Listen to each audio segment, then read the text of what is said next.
দেখতে পাচ্ছেন red flag, এটা কক্সবাজারের কলাতলিতে। এবং মোটামুটি এখন কিন্তু ওই যে সামনে আরেকটা কিন্তু রেড ফ্ল্যাগ দেওয়া আছে, ওই যে ওইখানেও রেড ফ্ল্যাগ।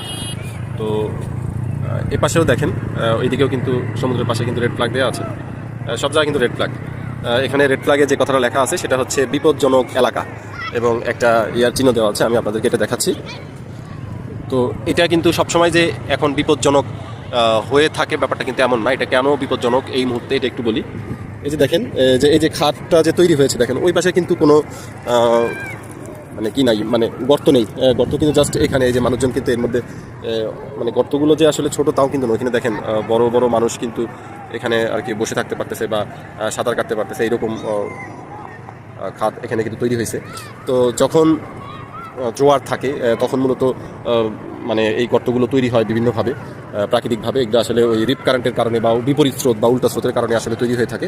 তো এই ফ্ল্যাগগুলো দেওয়ার কারণটা হচ্ছে আপনারা ভাই এখানে নামবেন না, না নামলে মানে নামতে নিষেধ করা হয়, নামতে অনুৎসাহিত করা হয়, নামলে মৃত্যু ঝুঁকি থাকে। এবং প্রতিনিয়ত কিন্তু ভাই এখানে মানুষ মারা যাচ্ছে। বিশেষ করে এই 2025 সালটা তো আমার মনে হয় যে অনেক বেশি মানুষ মারা গিয়েছে কক্সবাজারে এই সমুদ্রে গোসল করতে নেমে। হ্যাঁ, এবং এর মধ্যে বগুড়া জেলার মানুষ আর কি বেশি মারা গিয়েছে আমি যতটুকু জেনেছি। অথবা এটাও হইতে পারে যে আমি যেহেতু বগুড়ার মানুষ, বগুড়ার খবরগুলোই হয়তো আমি রাখছি, অন্যগুলো হয়তো রাখা হয় নাই। তো দেখেন এখানে বারবার কিন্তু বাঁশি বাজিয়ে বাজিয়ে, দেখেন ওই যে আমি যদি একটু জুম করে দেখাই, যে একজন ভাই উনি কিন্তু বারবার যে কাজটা করছেন, বাঁশি বাজাচ্ছেন এবং সিগন্যাল দিচ্ছেন যে ভাই আপনারা অত গভীরে যাবেন না, এদিকে চলে আসেন, ভাই গভীরে যাবেন না, এদিকে চলে আসেন। দেখেন মানে সেফগার্ড লাইফ গার্ড যারা আছে আর কি, ওনারা কিন্তু এই কাজটা বারবার করে যাচ্ছেন, বাঁশি বাজাচ্ছেন এবং বারবার হচ্ছে তাদেরকে সতর্ক করছেন যে ভাই আপনারা ভিতরে যাবেন না, কাছাকাছি থাকুন।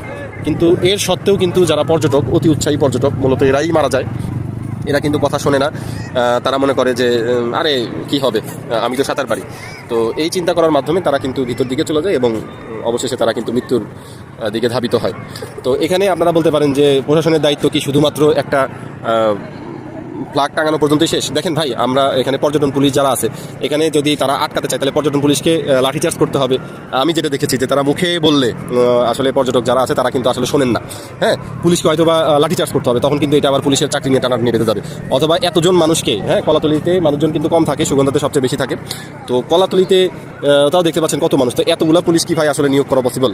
তো প্রশাসনও কিন্তু এখানে মানে কি বলবো, জিম্মি কিছুটা পর্যটকদের কাছে, মানে কারণ পর্যটকরা মূলত ভালোভাবে বললে বা রিকোয়েস্ট করলে তারা কিন্তু শোনেন না, তারপরেও কিন্তু বারবার যায়। তো এই মৃত্যু ঝুঁকিটা কমানোর জন্য একমাত্র উপায় হলো যে পর্যটকদের সচেতনতা। পর্যটকরা সচেতন হলেই কেবল এই মৃত্যু ঝুঁকিটা কমতে পারে। ধন্যবাদ।